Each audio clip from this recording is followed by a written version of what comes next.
If you're a maintenance supervisor at a manufacturing facility and your machinery isn't working right, Grainger knows you need to understand what's wrong as soon as possible. So when a conveyor motor falters, Grainger offers diagnostic tools like calibration kits and multimeters to help you identify and fix the problem. With Grainger, you can be confident you have everything you need to keep your facility running smoothly. Call 1-800-GRAINGER, click Grainger.com, or just stop by. Grainger, for the ones who get it done. If you've been thinking about getting serious with your money, like actually serious, now's the time. The Motley Fool is offering new members 50% off their iconic stock recommendation service, Stock Advisor. This is the same service that's crushed the market with recommendations that have returned 1,057% since inception, compared to the S&P 500's 180% over that same period. This isn't guesswork. The Motley Fool has a track record of finding companies before they become household names. So if you want to invest smarter and you like saving money while doing it, go to fool.com/listen to claim your 50% off discount off a 1-year term of Stock Advisor. Again, that's fool.com/listen. Returns of 1,057% are from the Motley Fool's product Stock Advisor and measured against S&P 500 returns of 180% as of July 10th, 2025. Past performance is not an indicator of future results. All investing involves a risk of loss. Individual investment results may vary.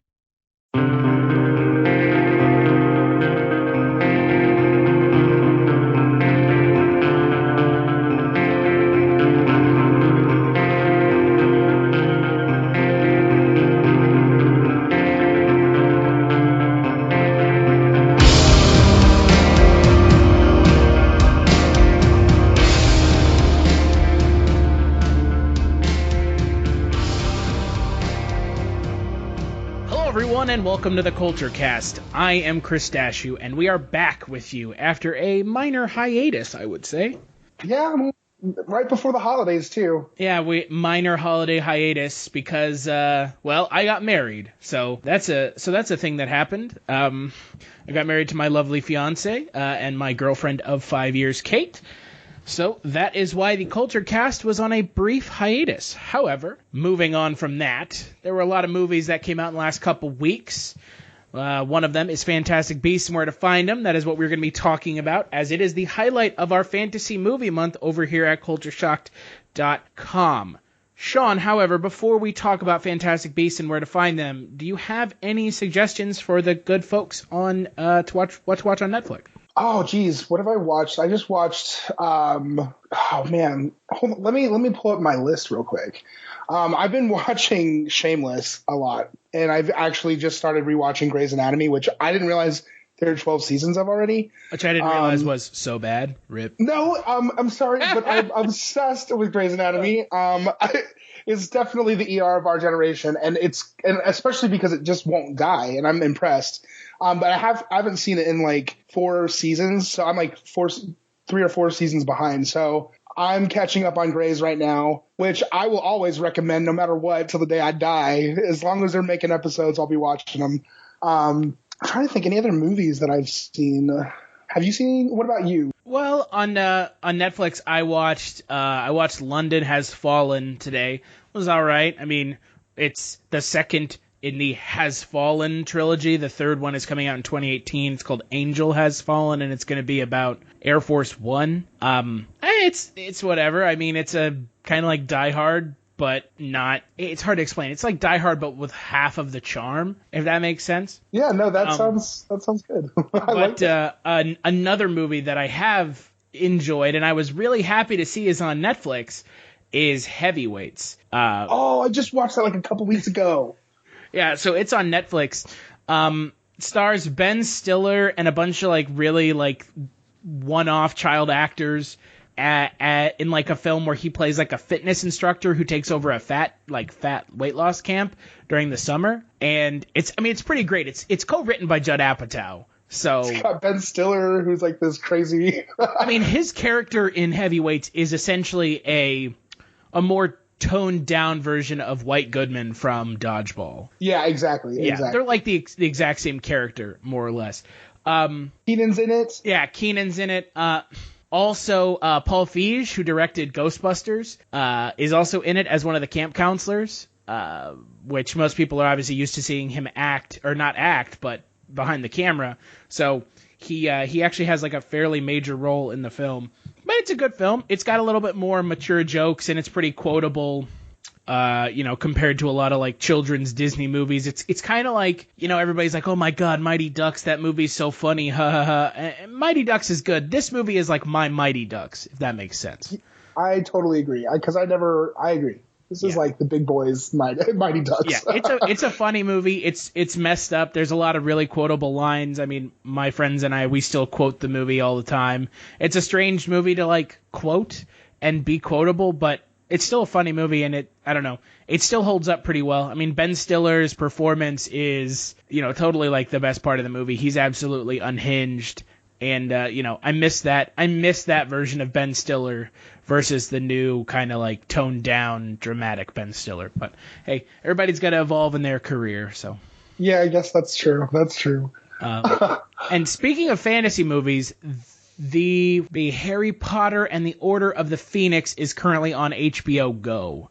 For real? Yes. That would be the 5th movie. So they split the last book into 2 movies, which... we can talk about that when we talk about Fantastic Beasts, but that is as good a segue as any. So let's talk about Fantastic Beasts and where to find them. It is the newest film in the Potterverse, the wizarding world of J.K. Rowling's, as it were. It came out last week. The IMDb synopsis for the film is: the adventures of writer Newt Scamander in New York's secret community of witches and wizards 70 years before Harry Potter reads his books in school. You've known for 24 hours that an unregistered wizard set magical beasts loose in New York? Yes. Where is this man?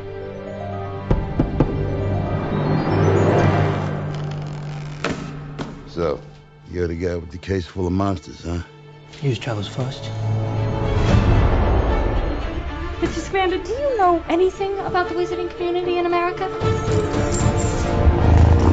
We don't let things loose. Hey, Mr. English guy, I think your egg is hatching. You wiped his memory, right? The No-Maj. The what? No magic. The non-wizard. Sorry, we call them muggles.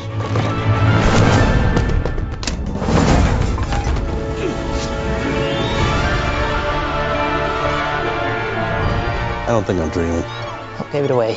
I ain't got the brains to make this up. Something is stalking our city. Wreaking destruction. And then disappearing without a trace. Witches live among us. We've lived in the shadows for too long. Hey, this is Jason Kleberg from the Force 5 podcast, a show that forces a guest to come up with a movie-themed top 5 list topic, and then we reveal our picks on air. Top 5 heist films, top 5 tearjerkers, top 5 movie dogs. Every show you'll be asking yourself, what would be on my list? Guests include directors, screenwriters, actors, podcasters, musicians, authors, and even a professional wrestler. Subscribe to the Force 5 podcast, and you won't just be a listener, you'll be a list nerd. The Force 5 podcast, available wherever you're listening now.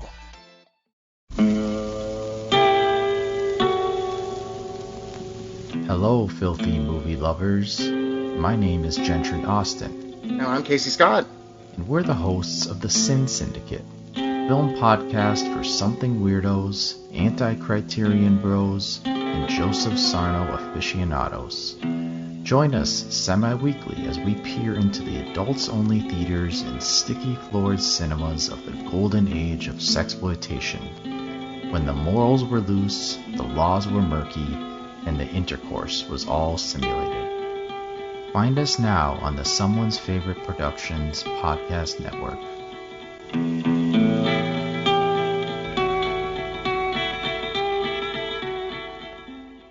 Ask all of you, who does this protect?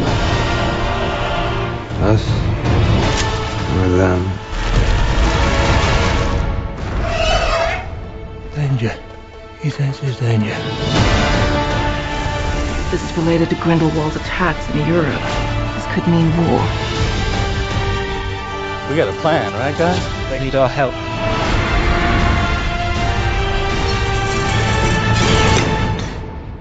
Was that everything that came out of the case?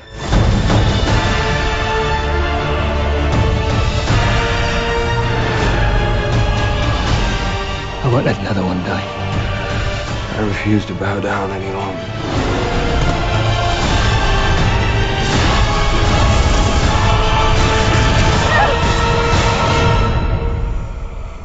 Time is running out, Mr. Scamander.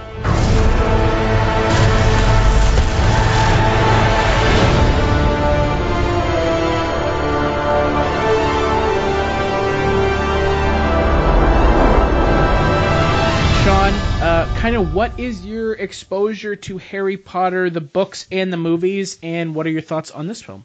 So I grew up like not reading the books. I loved the movies, and I remember one time I read one of the books, and it was The Prisoner of Azkaban, and it was because I'd already seen the first two movies. So I was like, I'm not going to read those books. And that's kind of how the whole series ended up being for me, because after that I stopped trying and I just watched the movies. And at one point, as we were talking about just before we started recording, I kind of got confused. And it's interesting because it's the same director as Fantastic Beasts that directed the last three Harry Potter movies, if I'm not mistaken. I'm pretty sure that's right. And I haven't seen the last movie. I haven't seen the very last movie, the second part of the 2-part movie, because I remember watching the first part and starting to lose kind of touch with, I felt like I was missing things that were probably extremely clear to people who had read the books. And I lost interest at one point. So I never ended up watching the last one. And so it was interesting going to see Fantastic Beasts, because I was excited to see some of the newer, I wanted to see it in America. That was cool. But I also was excited for them to start a new storyline within the universe. And for the most part, I liked that it worked. I kind of knew the rules, but there were still some things I felt a little left out of from not reading the books, watching the movie. But it's not enough to where I didn't enjoy the movie, though. Yeah, for me, I did not read the books as a kid. The movies came out every Thanksgiving, I want to say, if that sounds about right. So I'm sure, just before Christmas. Yeah, so on Thanksgiving, I want to say my grandparents would take me to see the movies, but I had never read the books. And then I kind of had this period where I just didn't care about fantasy stuff. For me, the older I've gotten, the more I've appreciated fantasy novels and books and kind of that kind of stuff. I mean, for the longest time, I thought Lord of the Rings was absolute garbage. I won't be the first person to deny it. But I've kind of grown into that in Harry Potter and kind of the fantasy side of fiction. And, I want to say earlier this year, I rewatched all the movies and then I read all the books in the span of about 4 months. I read all the books. I finished the last book on our way down to Texas for the wedding. So, they are really good books. They are really well-written books, especially for YA, young adult books, because ultimately Harry Potter books are youth adult books. They're young adult books. There's no way around it. You can't, you can never take that away from Harry Potter, especially when you read the first or second or third. Well, the third is kind of where the tone changes, but the first and second books are definitely for kids. And then it starts to get a little darker, and they start to tackle a little bit more mature subject material. But ultimately, the world of Harry Potter matured with the audience, the people who were watching the movies and reading the books, which is awesome. I mean, that's a good thing. Definitely, I think that's extremely evident in this movie too, because this is definitely made for that generation. Well, and that's the thing. This movie, it's totally not. It's totally not what the other Harry Potter movies are.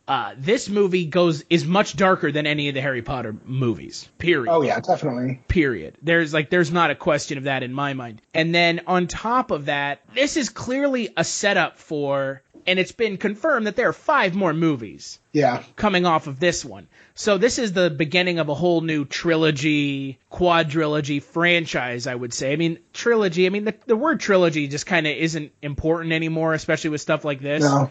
Because, I think we're going to be seeing Harry Potter movies until the end of time. I don't think they're going to have anything to do with Harry Potter. But I have my suspicions as to whether or not J.K. Rowling is ever going to rewrite or write another Harry Potter book, which I think she will, because she'd be kind of ridiculous not to. Yeah, and at this point, their studios are going to make her do it one way or another.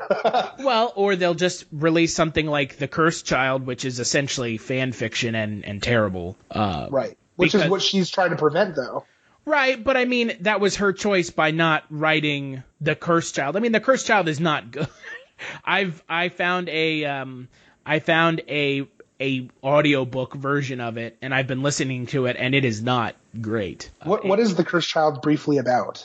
It is the 10th Harry Potter book, but it is a screenplay for stage that they then just bound in book form and are selling it. So it is the scene at the end of Harry Potter, which at this point, I mean, if you've never seen it, it's Harry Potter and Ginny Weasley standing on the platform 9 3/4, seeing their sons off to Hogwarts.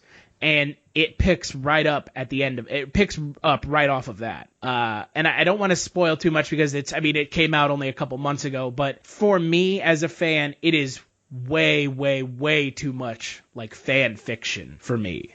I see. Yeah, it's like it's a bunch of just like, oh, this is like super fan fiction-y and like, oh god, like it's shit that like people have wanted to see happen, but it's not anything that I was ever interested in, if that makes sense. Like I never really cared about like what happened to Harry Potter as like an adult. Right, okay. And especially if they're just going to go back to the well with the whole Voldemort thing again, which is from what I've heard, that's kind of where they go in this book, is they kind of go back to the well with Voldemort once again for the umpteenth time. So And so this, just let me get this straight. This is nothing to do with like the play that they're producing in London right now. It is the play.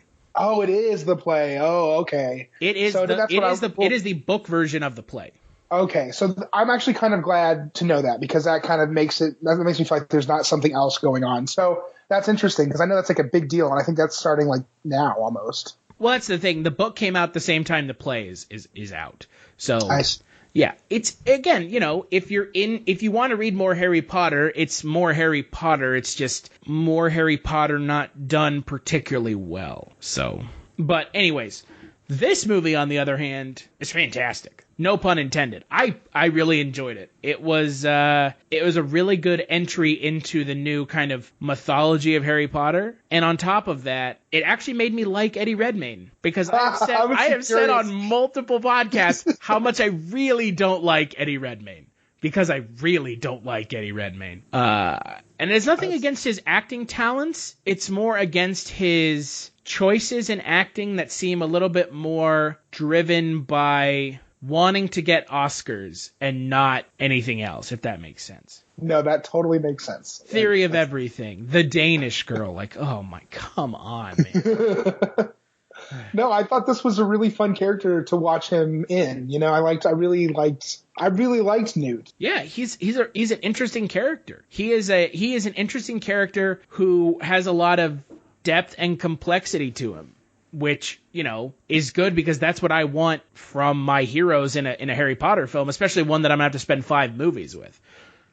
Because I don't want him to just be some cookie cutter boring character that at the end of the movie I'm just like, oh well, I don't have to deal with that character anymore. Exactly. But, you know, the thing about this movie is the way that it works itself into the Harry Potter universe is it's telling essentially the Dumbledore Grindelwald version of Harry Potter and Voldemort.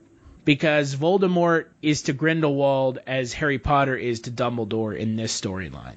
So that's what this whole story is leading up to, Dumbledore and Grindelwald and their duel that they talk about a bunch of times in the Deathly Hallows book and movies. I see. So that's something that I was a little left out on. Right. Because I must have missed that detail if it was ever mentioned in the movies and I didn't read the book. And in this movie, you kind of get a peek at him in the beginning and you see it in the news headlines. But other than that, and, you know, someone mentions that he escaped. But other than that, I was, you know, besides the movie tricks that they pulled to force me to know that, I wouldn't have known that.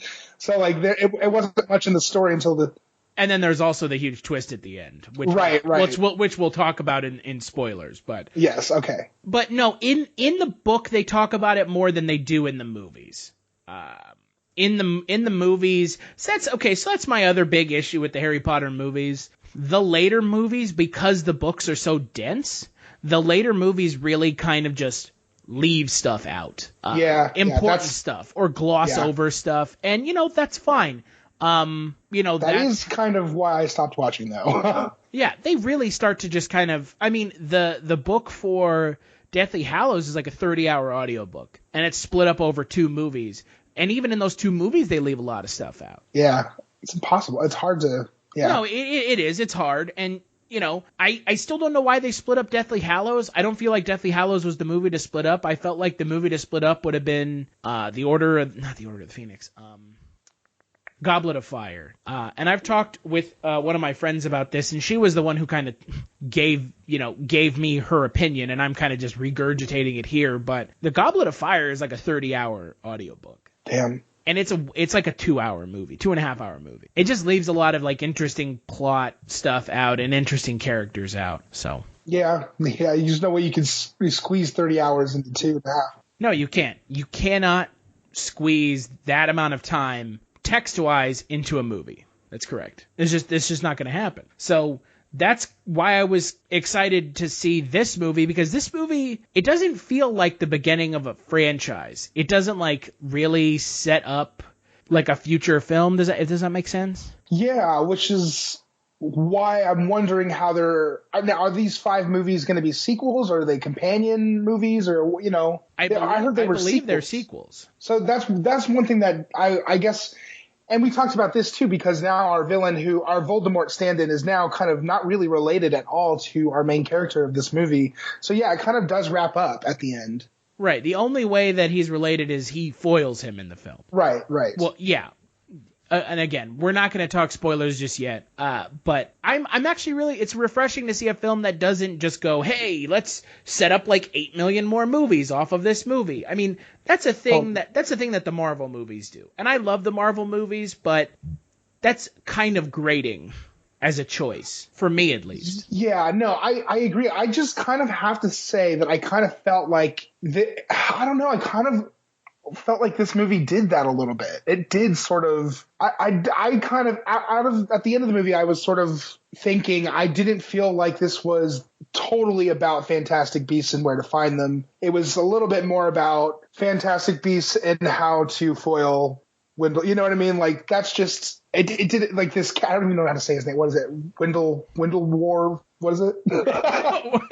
Well, I like your version more. Yeah. Oh, yes, Mr. Windlewar. Windlewar? Well, that's the thing. I mean, the Grindelwald stuff is really kind of tangential to everything else that's going on. Yeah, which is, it's fine, but I just kind of felt like it's not what I expected when I was like, I thought it was going to be a little bit more playing on the idea of like the gator sewers in New York City. I kind of thought that's where it was leading towards, like Fantastic Beasts and where to find them, like kind of leading it to modern cryptozoology even, like where there's Bigfoot. I thought that's sort of the direction it was going in, and in a way it kind of was cool it was a little bit like that, you know what I mean? Like these creatures in different environments, and there was even mythology with like the bird with Frank who is actually native to Phoenix or Arizona. I don't know why I meant Phoenix, but Arizona. Like there's some cool mythology that they played in with the creatures, but mostly, I guess maybe by the second half of the movie, it turned into something totally different. And I guess maybe and it almost seemed irrelevant too, but I don't know. Well, no, I mean, I can understand wishing and wanting there to be more of the beast part of the film, because I felt, I mean, I would have liked more of that too, but they do have to set up a next movie. But yeah, I mean, I do feel like they addressed the Newt and Jacob going and finding the creatures and hunting them down and saving them. I feel like that was the main focus of the film. It totally was. It's just that it made the ending feel like tied up in a bow, wrapped up. It felt like a movie that was over. Yeah, but then it made like the extra setup a little bit contrived. Like to me, I just felt like it should have ended a little bit sooner than it did. And maybe I'm just being picky because I'm mad that they're already planning 5 movies and they're starting to do a little bit what Warner Brothers does and that kind of tones down. Yeah, but they're doing something that Warner Brothers hasn't done in a while. They made a good fucking movie. That's true. I'll give you that, but I will say also a novel concept. Warner Brothers making a good movie based off of a franchise that they didn't create. Within a universe, exactly, within a universe.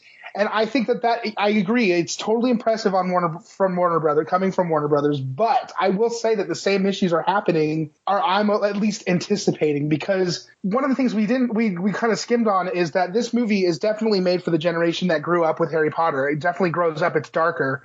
But at the same time, our main characters are adults now. They're not like young adults. They're adults. They're our age and even older. And I kind of want it to go even darker. I mean, like... Well, and from what I've read, David Yates and J.K. Rowling have said that the next movies get darker. I bet they do. I'm hoping they do. And I like that they start this new sort of... It makes sense. Like, I'm just saying I'm worried about them toning it down, watering down even the darker parts, because... And there were some impressively dark things that happened in this movie. But then overall, I'm still wondering when the innocence of our main characters gets broken. And I guess maybe that's why they're sequels. But for it being wrapped up so neatly, I kind of wanted even a little bit more of a fall from our characters too. You know what I mean? Like, I don't know. I guess I'm being... I got you. No, I completely understand what you're saying.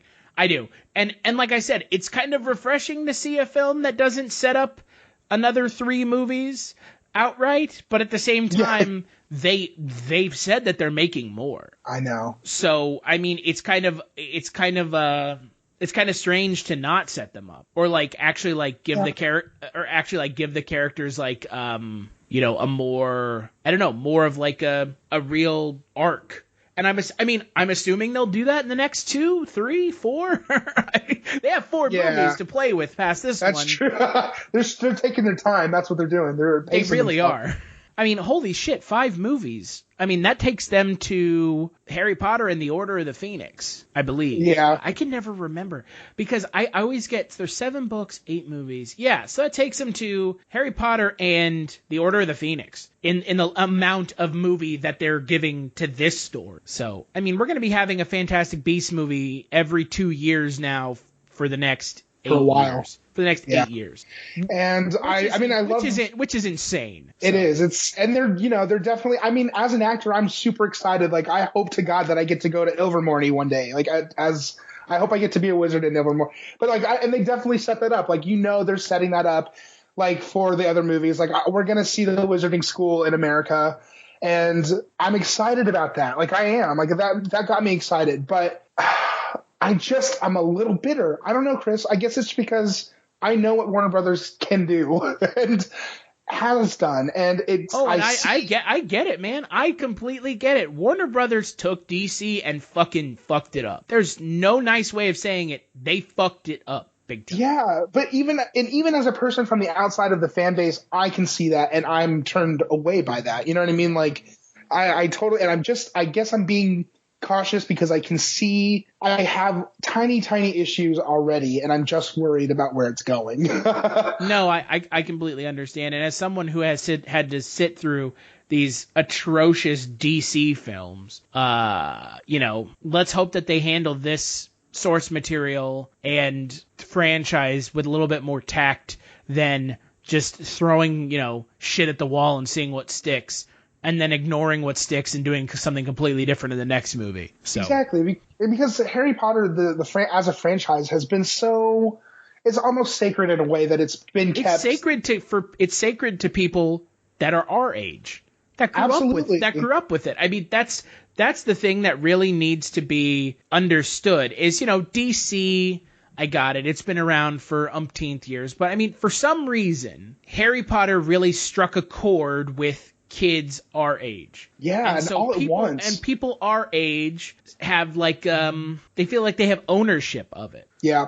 So it's like our Star Wars. Yeah, I mean, it came out when I was 7, and the final book would have come out because I didn't read the books, but I want to say the final book came out in like 2007. I think it was even wasn't it? No, it was 97 to 2007. Oh, really? Okay. Yeah. So 10 years. Jeez. 10 years. So people our age grew up with it. They were 7 and then they were, adults by the time the final book came out. Absolutely. So they have an ownership over it. And that's, I think, where this comes into play with the way that they're handling it is not the way that they handle the DC stuff, which is just, comic book nerds lead any shit up that we throw at them. And then they do. And then they do. That's true. I mean, if this movie was bad, I don't know if the Harry Potter fan base would have the same reaction that the DC fan base does, where they, try to railroad the critics out of town by saying they don't understand it. Yeah, no, I don't know if I agree. I wonder if it was bad that they would agree or not. That would be interesting. I don't know.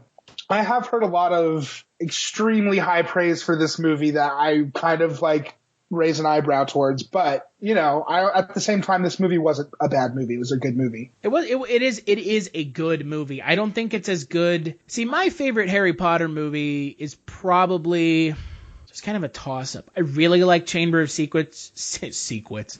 Chamber of Secrets. I really like Chamber of Secrets because I really like Kenneth Branagh's character. Yes. But I don't know. I probably would have to go with Chamber of Secrets. I just like that. I like the story that one tells. It's also like the pre-Voldemort stuff. I mean, it has Voldemort in it, but it doesn't have Ralph Fiennes, who his Voldemort is awesome. So, he's my favorite part of those movies is Voldemort.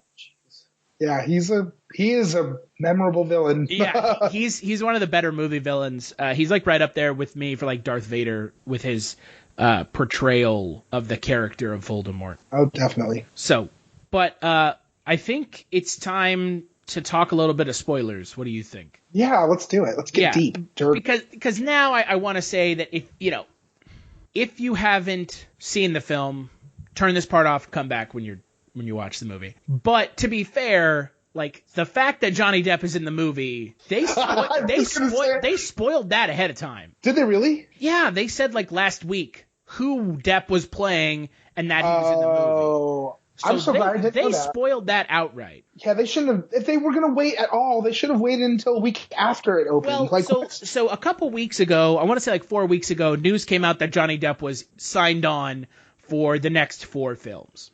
So, I mean, speculation automatically, just arose that he was playing Grindelwald and that that he was going to be the big bad guy because, the Grindelwald storyline was kind of where everyone assumed that this was going and, kind of all that. And then last week before the movie even came out, they were like, and Johnny Depp is Grindelwald and he's in the movie. Oh my God. Come on. That's a gift. I don't know. That's something you wait for a reason. You wait for it to be. They did it for a very specific reason, and the reason that they did it was so that they could bring increased people into the theater. It makes perfect sense. Interesting. Don't you think it would be a little more effective? I guess they want that opening weekend box office smash hit. Well, and they did. The movie. Yeah, they did. The movie made a ton of money. So. Yeah, $75 million just this weekend. Yeah. So, and no surprise from anyone as far as I'm concerned that it made a ton of money. But so let's talk spoilers. Again, the Johnny Depp thing's not really a spoiler. However, the big spoiler in the film is Colin Farrell's character is either dead or kidnapped somewhere and is being impersonated with Polyjuice Potion, I'm assuming,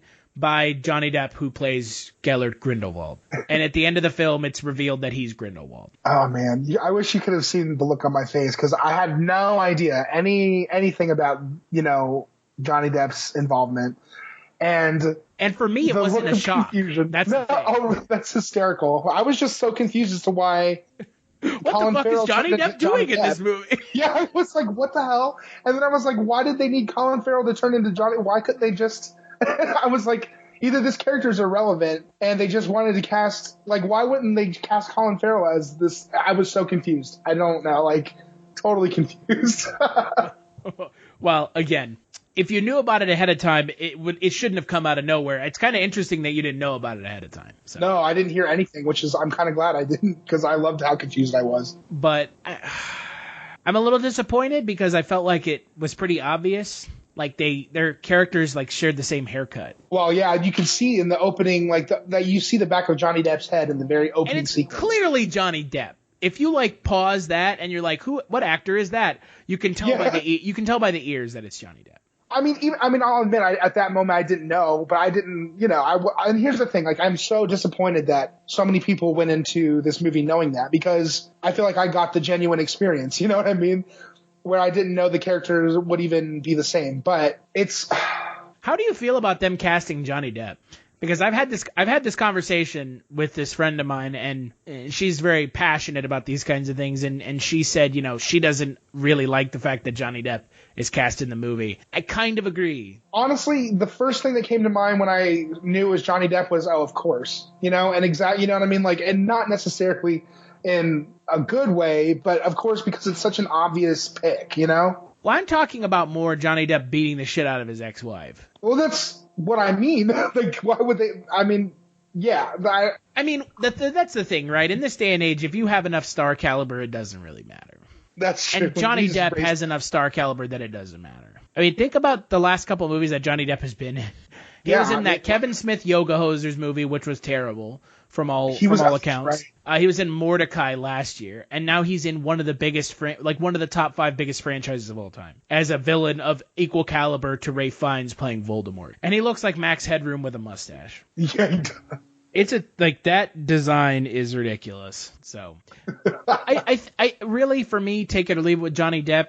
Johnny Depp's personal life is not really any of my business. There's always a lot of he said, she said shit. It's not my business. It's really not. But I can understand not liking him. That's for sure. Even the accusation is bad enough, if that makes sense. So yeah. I mean, I just feel like I don't know. It's such a cynical attitude, but it's so obvious that they would do, you know what I mean? I don't know. I don't like the casting of Johnny Depp for the same reason that you said it was obvious. Exactly. Well, that's what I mean. That's why I don't like it. Well, that's the only, like I said, I wouldn't care one way or another, but that's the first thought I had was, of course. That's the best way to sweep something under a rug. Oh, just have him be in a franchise like this? Yeah, shoehorn him into like one of the, you know what I mean? Like, of course. Yeah, I mean, you're not wrong. You're not wrong. So. I mean, that's why I mean, maybe it's cynical, but that's exactly what I would expect. Yeah. Hey, let's get him right back on track. Let's cast him as the big main bad guy in a new franchise. So he has constant employment for the next 10 plus years. 10 years. Yeah. Almost 10. In the slide. We'll save his character. It is. It's very cynical. I do think they could have cast anybody else. Are there other people that I can think of off the top of my head? Not really. Absolutely. Well, I can't think of. Are you kidding? Okay, so who would you have cast instead of Johnny Depp? I mean, there's so many. I feel like maybe just have Colin Farrell as Grindelwald. That's what I meant. Like, that's why I thought it was so confusing to me that he wouldn't just play the same character. I mean, what's the character Colin Farrell actually plays? Percival Graves. Is Graves even an important character? Like, because it's not mentioned anywhere in the books, right? Like, I don't know. No, well, that's the thing. So his character, again, we don't know if he's dead or alive because Johnny Depp's just impersonating him. So he could be dead or alive. I mean, the second film may address that question. So, because the reason I bring that up is because when I first saw it, I thought Colin Farrell was a strange choice for a Harry Potter franchise movie. I thought it was a strange choice. I don't know why. He doesn't seem like the kind of actor I would imagine in a series that used to be for kids. I don't know, just weird. But then it was even more strange to me when at first I didn't even recognize that was really Johnny Depp. Because at first I was like, that's not Johnny Depp. And then I was like, of course it's Johnny Depp. Because I thought it was strange that they wouldn't have Colin Farrell play the villain that was – it was weird unless he's coming back or unless they only wanted him for this first movie. Well, and I hope that his character comes back because I like Colin Farrell as an actor. I do too, and if they don't bring him back, I'm kind of confused as to why he isn't also just what's his name? Grindelwald. Windelwald? I keep wanting to call him Windlewarf. Windlewarf? I don't know why Windlewarf and his, what was it? Oh, God. And his Groot stick? And his Groot stick. Look, that as crazy as that sounds, I'll be damned if J.K. Rowling doesn't create a character called Windlewarf, and he's like a bank teller who's also a goblin. Windlewarf. You know that's possible. It's not crazy. I am disappointed that Johnny Depp is in this movie and he's the main bad guy moving forward. Yeah. And I'm disappointed that it wasn't Colin Farrell. And I'll be even more disappointed if Colin Farrell ain't in the next film. Me too, because that means that they just used him to turn him into Johnny Depp, which, what the fuck? Hey, Colin Farrell, you're not, like, worth a whole lot as an actor, but if you could turn into Johnny Depp, then you got yourself a whole movie. Yeah, now that would be cool, dude. Yeah, it's a really strange choice. Johnny Depp, again, his personal life aside, he's kind of fallen out of my good graces as an actor that I care about anymore. But hey, Pirates of the Caribbean 7 next year. That's right. Whatever. What did you think about Ezra Miller in the film as Credence? Kind of turns out to be kind of the big villain because he has like a force inside of him that it's like this pseudo villain. Yeah. It's like what's it called? An obscurus. So it's like evil wizard. More, it's like angsty wizard power that manifests itself as like a being. Yeah, I actually really, really love that. I loved that concept. I liked the concept, but I thought Ezra Miller was terrible. You did? I thought he was fine. Like, I didn't have a problem with him. I thought it was weird, but like he was acting like really weird in the movie. Yeah, I mean, yeah, it was a little extra. I'll totally admit, like the glob of spit falling when I thought it was just. It was a little much. It was a little much. I agree, but I thought it was okay for the character. I mean, I'll admit, but at least it was a choice, you know. Well, and that's the thing. His character is coming back, so. Oh, for real? Yeah. They've already like confirmed a bunch of stuff, like on the other side of the movie coming out that, you know, well, Johnny Depp's going to be in the next 4 movies. Ezra Miller's character isn't actually dead because they cut out a scene in the film where he wasn't. It like confirmed that he wasn't dead. Oh, okay. Eddie Redmayne and Dan Fogler and all of them are coming back for at least the next movie. So. Well, that's okay. And the next movie is going back overseas to France. Okay, interesting. Yeah. I have no idea where it's going, but that's that's cool. Exciting though, right? Isn't that exciting? No, we don't know where this is going. Exactly. No, that is great. I just am worried about how they're going to drag this out. That's all I'm worried about, you know? Yeah. But in, what is it, 2024, you'll know how it ends. Jeez. And we'll be sitting 8 years from now talking about it, I'm sure. Yeah, you and I. Yeah. Well, we're talking about Fantastic Beasts and Where to Find Them 5. I guarantee that's not going to be the name of the movie, right? It better not be. As a matter of fact, I hope it's a completely different, like it can't be Fantastic Beasts or whatever. The second movie cannot be Fantastic Beasts anything. No, because it's over. Like you know what I mean? Like, yeah, it's got to be a different book that she wrote about in her books. I don't know. I would like to see a movie about that Omen book from Prisoner of Azkaban. Oh yeah, I know what you're talking about. Like, I wonder I hope that they do that, or like the Monster book, or. You know what I mean? Like if she's... I think what this is going to be, and I know that this, if we're talking like super cynical, I think that this is going to be like a light reboot of Harry Potter. No, don't say. Because it kind of already is. They're leading up to this one big duel between two big characters. Yeah. Right? I mean, Grindelwald and Dumbledore, we know where they end up. That's true. Dumbledore dies in Half-Blood Prince. Spoilers. And Grindelwald gets killed by Voldemort in Deathly Hallows Part 1. So we know where they end up. We know they have a duel, and we know Dumbledore wins. So we know what the outcome of these movies is because they've already said that that's what these movies are all about. Right. So it's just a matter of getting there, and I'm excited to see what that journey is. But the outcome, I mean, we already know what happens.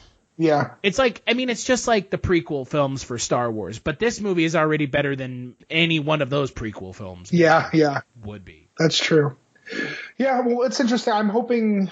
So what did you think of some of the other performances other than Eddie Redmayne? I really loved the 4 main I loved our 4 heroes. Dan Fogler, I was so excited to see in this movie because I love his work, and I think he's so funny. I saw him in Man Up, an ABC show that was like, it was only around for a couple seasons, but I thought he was so funny, and he's a great actor. And I really liked his character because it's something that I would totally love to play, you know? I'm the only one I was a little iffy about, and then I totally took it back was, oh my God, what's her name? what's her name? I can't remember her name. The main girl, the Eddie Redmayne's love interest. Katherine Waterston? Yes, Katherine Waterston. Okay. I'd never seen her before, and at first I was totally judging on her, but I really liked her. I loved her a lot. And I think she's like the perfect sort of, she has this total spirit of that youth, that sort of Harry Potter world. She kind of brings that innocence from the Harry Potter world, and at the same time brings us into like this adult, more darker, because like that scene with her when they kind of, and I didn't even really understand what was going on, but when they pulled out her memories or whatever it was, like I thought that was she was really good. I really liked her. But yeah, I loved the main cast. I think I'm interested to see them go through some interesting stuff. Right. So I'm excited to see where it goes. But they sparked some interest in yeah, for sure. I don't know. I will say Katherine Waterston looks like less like gorgeous model version of Alicia Vikander from Ex Machina. Because I thought that's who that was. That's legit. Alicia Vikander was in like everything last year. So I was like, well, and here she goes again in everything this year. Interesting. So, I like all of them. It was nice to see Dan Fogler in a movie that's good. I've never seen him in other movies, so that's interesting. Well, don't go watch Balls of Fury. Oh, that's him. I never saw that movie, but I won't. God, what was that other movie called? Like Mars Needs Moms. What? Yeah, it's a Disney movie. It's not good. Oh my God. But it was good to see him in a movie that's like gonna keep him employed for 8 years. A character that's actually like super interesting. And exactly. And because I know he's a good actor. I've seen him. I can tell he's a great actor. So I want to see him. That's what I mean. I want to see them go through some more stuff. Yeah. But I like Dan Fogler as an actor, and it's nice to see him in a film that like seems to be actually like playing to his strengths as like a likable actor. Exactly. And like a charismatic, like not leading man, because he's not a leading man, but charismatic like sidekick. Because absolutely. Yeah, he's the sidekick. Alison Sudol, I've never seen her in anything before. She was fantastic in this movie. She was so cute. Oh my God, so cute. Loved her. I love her character. Well, to be fair, she's only been in one other movie, so congratulations for punching the meal ticket. Big time. For real. Also to David Yates. I mean, David Yates had not done anything big budget prior to the Harry Potter movies, and not only did he do 4 Harry Potter movies, he's also doing these 5 movies. Yeah, wow. So Warner Brothers has a lot of faith in him. They put some stakes on him, yeah, absolutely. Yeah. But he's perfectly fine as a director for these films. He seems to kind of found his niche as this kind of fantasy-ish stuff. So yeah, he's definitely finding his stake to claim here. And to make a film that's good in the same year that he made that Legend of Tarzan movie, again, kudos to him. Yeah, for real. Yeah. I think we'd be remiss before we close out if we didn't talk about the beasts. The beasts in the title, Fantastic Beasts and Where to Find Them. What did you think of the CGI creatures in the film? Let's be honest, everybody loves Niffler. Yeah, that's what we agreed that he's called? No, the boat. So you're thinking of the bowtruckle, which is the little plant thing. Okay, I thought it was... The Niffler is the little thing that steals the coins. Okay. Yeah, and that's the first one we see. And it's the best one. It is it is adorable. I love the concept of that creature. I did absolutely have a little bit of an issue with how CGI it was, but I guess I can't really. I mean, it's 2016. Nobody uses practical effects anymore. That's true. It's so true. It sucks. It sucks bad. But you know what? It's 2016. Right. So I'll suck it up and I'll say I especially, like, of course I loved that. I thought that, what is it? A Niffler? I thought the Niffler was awesome. I really, really liked, I can't remember what it's called, the last one, the invisible one. That was so cool. The Dugas, or the one that looks like a sloth and a monkey or something. Yeah. Oh my God. What was it called? It had some weird, the Dugas? Yeah, I'm never going to remember any of their names. Like, that's the thing. That's why Groot Stick is always going to be Groot Stick. the bowtruckle, a.k.a. Groot Stick. It's a walking stick, but also Groot. Yeah, I really liked I thought it was terrifying when I first saw it, but then it was really cute. Yeah, I don't know. I thought the beasts everyone was talking about Newt's, what would you call that? His suitcase? His case that has all the aquarium. Stuff. Yeah. Yeah, like I mean that was so cool. I loved that, and seeing like the different the different like environments. I was really interestingly touched by the fact that Frank, the giant weather bird. Yeah. I thought that was interesting how like the story of it being native to Arizona. I just thought that was really funny. The Thunderbird, yeah. Yeah, the Thunderbirds, yeah, which is like the Native American, the old. I love that. I thought that was really great. I don't know. I thought that was cool. After I put aside I love the giant rhino thing that tried to rape. They didn't even like hide that. I literally tried to like mate with Dan Fogler. Right. Again, as much as I'm not a huge fan of CGI, it was well done CGI. Yeah. I mean, that's true. Like, I can't. That's why I can't be too much of a. Yeah. I don't know. 2016, it is CGI. So. Yeah, CGI or bust. Yeah, I mean, really. So. But hey, you know what? Eddie Redmayne did a good job acting alongside CGI monsters. So. He did. I have to say, they both. I really liked. I liked him and Dan together. Were really funny watching them. So, Sean, skip it or watch it, and best performance. For sure, watch it. I'm obviously a little bit cautious, but it's definitely a watch, and it's a good movie. It's a really good movie. And let's see, I would say my favorite would be. That's tough. I guess I'm so biased, but I'm going to say Dan Fogler. I was really glad to see him in this.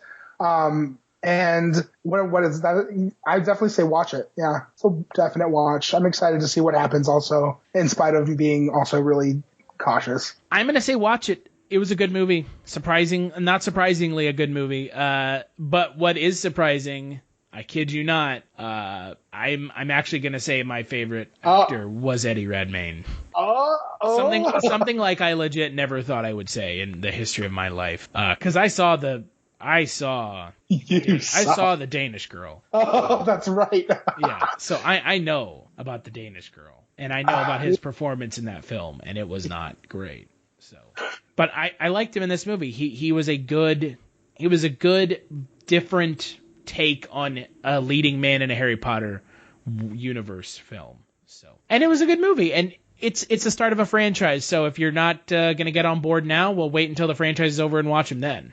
So exactly, I think it's especially cool for an adult Harry Potter franchise. Yeah, a little bit more mature, as opposed to starting with Harry Potter and the Sorcerer's Stone, which is like very much a kids film, bordering on like young adult. So, what do you think it has on Rotten Tomatoes, Sean?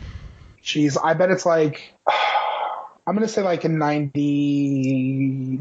I'll say 90. 76%. Fantastic Beasts and Where to Find Them draws on Harry Potter's rich mythology to deliver a spin-off that dazzles with franchise-building magic all its own. Yeah, I mean, I read reviews saying that people didn't like it, so. Okay, so that's fair. I've only heard positive stuff, so. And with it being. It's a little divisive, but not like DC Universe divisive. That's good. I'm glad to know that there's at least some realistic. Yeah. Well, before I talk about the next film that we're going to do on Thursday of this week, Sean, anything you want to plug?